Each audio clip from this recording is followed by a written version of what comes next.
जय श्री कृष्णा, राधे राधे। आप सभी को देव उठनी एकादशी की बहुत बहुत बधाइयाँ। फ्रेंड्स, आज की वीडियो में हम जानेंगे कि पारंपरिक तरीके से हम देव कैसे बनाते हैं, देवों के सामने क्या क्या सामान रखते हैं, कौन सा गीत गाकर हम देवों को उठाते हैं और देवों को उठाने के बाद सारे सामान का हम क्या करते हैं। तो देखिए, देव उठाने की संपूर्ण जानकारी आपको आज की वीडियो में मिलेगी, इसीलिए वीडियो को आप अंत तक जरूर देखिए। और देखिए, देव उठनी एकादशी के दिन आप दिन में किसी भी समय देव बना सकते हैं। देवों का चित्र बनाया जाता है पारंपरिक तरीके से। ये चित्र कैसे बनाया जाता है और कैसे देव उठाते हैं, चलिए अब देख लेते हैं। तो दिन में किसी भी समय हम चित्र बनाएंगे। पहले के लोग दीवार पर चित्र बनाते थे और उसका कुछ हिस्सा जमीन पर भी होता था। तो आप दीवार पर चित्र बना सकते हैं। अगर दीवार खराब होने का अगर डर हो तो टाइल या पेपर भी चिपका सकते हैं। तो पहले हम अच्छे से साफ कर लेंगे, उसके बाद हम गेरूल लेंगे। यह लाल रंग की मिट्टी होती है और आपको मार्केट में बहुत आसानी से मिल जाएगी। मिट्टी को थोड़े पानी में हम घोल लेंगे और फिर इसी से हम चित्र बनाएंगे। इसके साथ ही सफ़ेद रंग की मिट्टी भी आती है जिसको खड़िया बोलते हैं। आप चाहे तो खड़िया से भी बीच बीच में डिज़ाइन बना सकते हैं। तो आप सिर्फ गेरू से भी बना सकते हैं। गेरू बहुत ही पवित्र मिट्टी मानी जाती है। तो सबसे पहले हम देवों का घर बनाएंगे। देवों का घर बनाने के लिए इस तरह से हमें बॉक्स बनाना है और नीचे की तरफ हम दरवाज़ा छोड़ देंगे। ऊपर की तरफ हमें वी आकार इसका मुख बनाना है। और देखिए, देवों का जो ये घर बनाएंगे ना, इसको हम डबल लाइन कर देते हैं। तो जो जो हमने लाइनें लगाई है उसके साइड साइड में एक एक लाइन और लगा देंगे ताकि हम अच्छे से इसका डिज़ाइन बना सकें। देव उठनी एकादशी के दिन में आप किसी भी समय देव का ये चित्र बना सकते हैं। देव रात को उठाते हैं, यानी सूर्यास्त के बाद शाम को उठाते हैं और दिन में हम ये चित्र बना लेते हैं। अब हम इस चित्र को अच्छे से सजा लेंगे। तो आप जिगजैग पैटर्न में डॉट लगा के जैसे भी आपका मन हो आप वैसे सजा सकते हैं।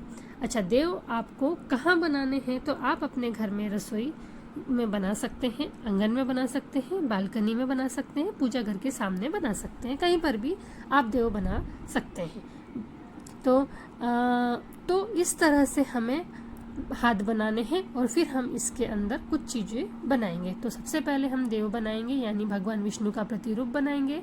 तो इस तरह से क्रॉस बना के नीचे पैर बना दीजिए, है ना। ऊपर इसके कवर करके हम आँख बना देंगे, हाथ बना देंगे। तो ये श्री हरि विष्णु भगवान की प्रतिमूर्ति हमने बना दी है। देखिए, बहुत ज़्यादा कलाकारी करने की ज़रूरत नहीं है, जैसा भी आपसे बन जाए वैसा आप बना लीजिए। फिर चारों कोनों में हम स्वस्तिक बना देंगे, क्योंकि स्वस्तिक बहुत ही शुभ चिन्ह होता है। और उसके साथ ही कार्तिक के महीने में तुलसी मैया का भी पूजन किया जाता है।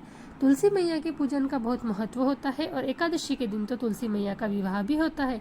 तो तुलसी मैया का ही फोटो यहाँ पर हम बना देंगे। इसके साथ ही स्वर्ग में जाने के लिए, वैकुंठ धाम जाने के लिए हम यहाँ पर स्वर्ग की सीढ़ी बना देंगे। जो जो भगवान विष्णु की प्रिय चीज़ें हैं हम वह सब बनाते हैं।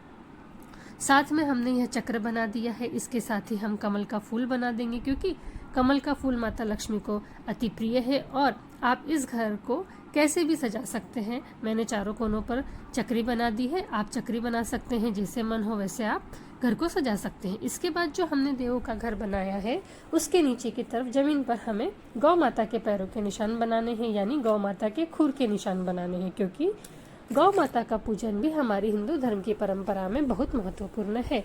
तो यहाँ पर हमने गौ माता के 4 पैरों के निशान बना दिए हैं।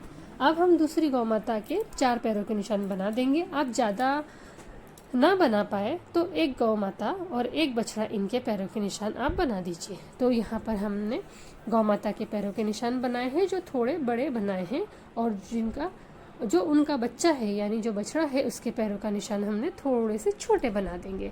गाय और बछड़े के पैरों के निशान बनाने के बाद हमने अपने घर में जितने सदस्य हैं सबके पैरों के निशान बनाने हैं। और देखिए, हमारे पैरों के निशान बनाने के लिए 8 अक्षर हम लिखेंगे और उसके ऊपर उंगलियां बना देंगे। तो ऐसा लगेगा जैसे किसी इंसान के पैर है। तो घर में जितने भी सदस्य हैं, लड़के लड़कियां, जितने भी सदस्य, सबके पैरों के निशान बनाएंगे। तो जितने लड़के लड़कियां हैं, यानी 5 है तो 5, जितना आपको जोड़ा बना दे। और हमें एक्स्ट्रा बनाना है जो आने वाली पीढ़ी के लिए। इसके बाद हमें एक चक्री बनानी है, तो कम से कम 7 लाइन की आप चक्री जरूर बनाइएगा। इस तरह से हम एक चक्री बना देंगे और उसके चारों तरफ हम देव बनाएंगे। तो 7 या 5 देव हम बनाते हैं और इस तरह से क्रॉस बना के देव बना देंगे। इसके बाद जो हमने चक्री बनाई है इसको हम घर से मिला देंगे। तो ऐसे लाइन से हम घर से इसको मिला देंगे तो रास्ता दे देंगे। इस तरह से हमें देव बनाने हैं। देव उठनी एकादशी के दिन में किसी भी समय आप यह देव बना सकते हैं, सुबह दोपहर किसी भी समय बना लीजिए। जैसा कि मैंने आपको बताया, आप अपने घर के मंदिर के सामने, किचन में, अपने आंगन में, बालकनी में कहीं पर भी बना सकते हैं। अब दिन में हम देव बना लेंगे और देव बनाने के बाद हमें क्या करना है, अपने घर के जितने भी दरवाजे हैं उन पर हम 5 या 7 इस तरह से गेहूं से डॉट लगा देंगे। तो सभी दरवाजों के सामने लगाते हैं, वॉशरूम को छोड़ देते हैं, बाकी सभी दरवाजे के सामने हम इस तरह से डॉट लगा देते हैं।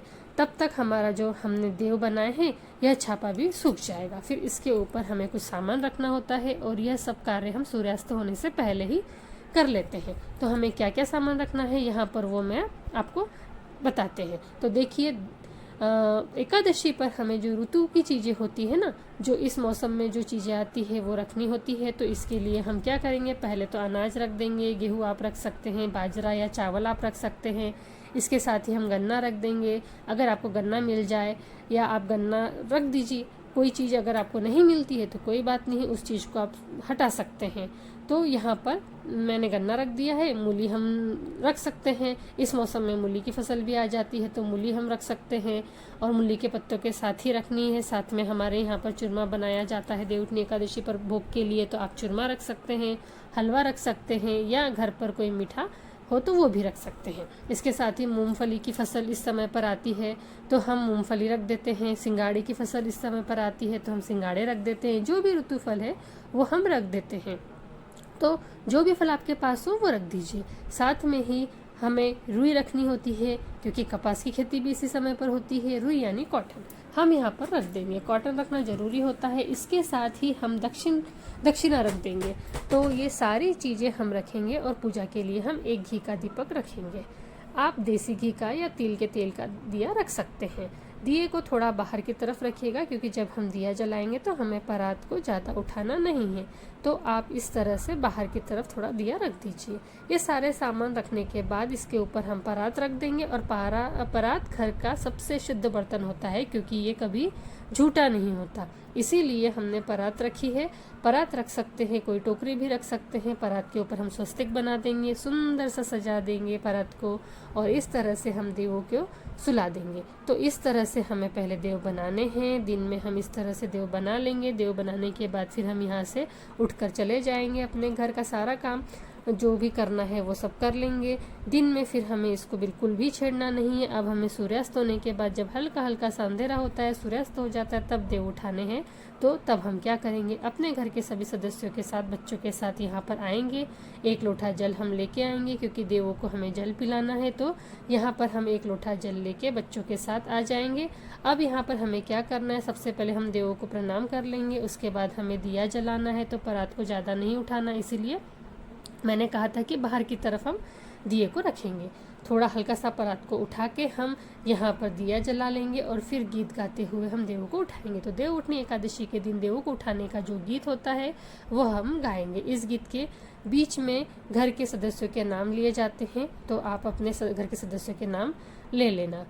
तो चलिए देव उठाने का गीत शुरू करते हैं। उठो देव बैठो देव, उठो देव बैठो देव, देव उठेंगे कार्तिक मास की कार्तिक मास। नई टोकरी नई कपास जा, मेरे मुँह के कावड़ जा, कावड़ जा के डाब कटा के बान बटाटा बान बटाटा के खाट बुना के दोवन दे के दरी बिछा दरी के लोट लगा के मोटो हो झोटो हो भूरी गाय कपला गाय जाको दूध महापन होए सहापन होए। जितनी अंबर तारिया उतनी इस घर गावनिया, जितनी जंगल सीख सलाई उतनी इस घर बढ़ आई। जितनी जंगल ईट टोरे रोड़े उतने इस घर हाथी घोड़े ओढ़े कोड़ले धरे चपेटा ये है बेटा धरे अनार है।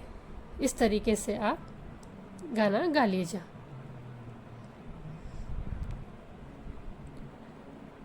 इस तरह से गीत गाते हुए हम इस परत को उठा के और फिर साइड में रख देंगे तो हमारे देव उड़ जाएंगे। अब देवों को उठाने के बाद सबसे पहले हमें देवों को पानी पिलाना है। तो जल का लोटा हमने लिया है, इसमें थोड़ा सा जल हम अपने सीधे हाथ में लेंगे और देवों के ऊपर से 2 बार के हम हाथ जोड़ लेंगे। तो इस तरह से हम देवों को जल पिला देंगे यानी पानी पिला देंगे। इसके बाद देखिए हमें सारे सामान का क्या करना है। तो जो दीपक है वो हम देवों के सामने रख देंगे, जितनी देर दीपक जलेगा जलते रहने दीजिएगा।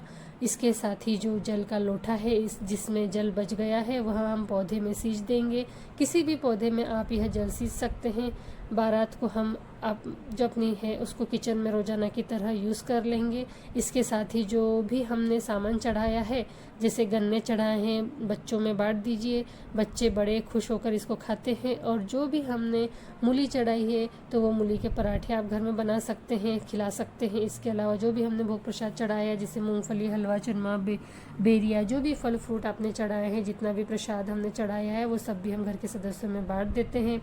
आप लोग अपने आस पड़ोस में भी बांट सकते हैं। तो ये सारी चीज़ें प्रसाद के रूप में सब लोग ग्रहण कर लेते हैं। और जो रुई है इसके बाद बना के हम दिए जला सकते हैं। इसके साथ ही जो भी हमने दक्षिणा चढ़ाई है और जो अनाज चढ़ाया है इसको हम दान कर देते हैं। आप किसी भी कंवारी कन्या को दे सकते हैं या आप चाहे तो मंदिर में भी पहुंचा सकते हैं, यानी किसी को भी हम यह दान दे सकते हैं। आप किसी ज़रूरतमंद को भी दे सकते हैं। इसके बाद दीपक जो है वो जलता रहेगा और अगले दिन सुबह फिर हमें देव का जो छापा है जो यह हम चित्र बनाया है इसको साफ करना है। तो आप साफ कर सकते हैं। और अगले दिन सुबह सुबह हम देवों का नमस्कार करेंगे। इसके बाद हम थोड़ा सा जल इसके ऊपर से छिड़क देंगे और जो भी चित्र हमने देवों का बनाया है इसके ऊपर थोड़ा सा जल छिड़क के फिर किसी कपड़े से हम इसको साफ कर देंगे। तो फ्रेंड्स, इस तरह से हमने देव उठाने की संपूर्ण विधि आपके साथ शेयर कर दी है और देव उठाने से संबंधित आपके सारे डाउट भी जो भी है क्लियर कर दी हैं। फिर भी कोई अगर रह चुका हो तो आप कमेंट कर पूछ सकते हैं और मैं रिप्लाई करने की पूरी कोशिश करेंगे। अगर यह वीडियो आपको पसंद आई हो तो वीडियो आपके लिए थोड़ी भी यूज़फुल हो, पसंद आई हो तो प्लीज़ वीडियो को ज़रूर लाइक करिए। और हम महिलाएं घर में तीज त्यौहार कैसे करते हैं यह देखने के लिए हमारे चैनल को सब्सक्राइब करते रहिए। जय श्री कृष्णा, धन्यवाद।